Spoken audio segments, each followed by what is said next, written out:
کمرہ ہم نے آپ جیسے خاص رئیسوں اور سرکاری افسران کے لیے بنوایا تھا، مگر اتنا کہہ کر وہ پھر خاموش ہو گیا۔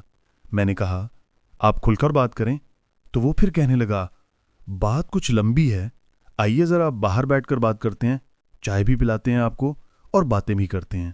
میں تھکا ہوا ہونے کے باوجود بھی بات سننے کی غرض سے اس کے ساتھ چل پڑا۔ سرائے کے مالک نے مجھے اچھی سی چائے پلائی۔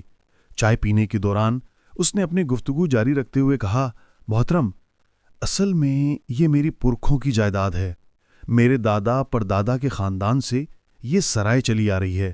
میرے باپ دادا کو شاہی انعام میں ملی تھی۔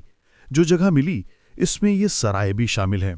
مجھے مال و متاع کی کوئی فکر نہیں، صرف وقت گزاری کے لیے اس سرائے کو چلا رہا ہوں۔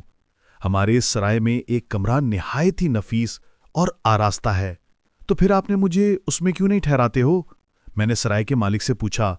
وہ میری اس بات پر خاموش ہو گیا اور چند لمحے بعد بولا، دراصل بات یہ ہے کہ وہ کمرہ ہم نے شاہی مہمانوں اور آپ جیسے بڑے آدمیوں کے لیے بنوایا تھا، مگر اب وہ کمرہ آسیب زدہ ہے۔ میں اس کی بات سن کر جیسے کرسی پر سے اچھل پڑا۔ یہ آپ کیا کہہ رہے ہیں جناب؟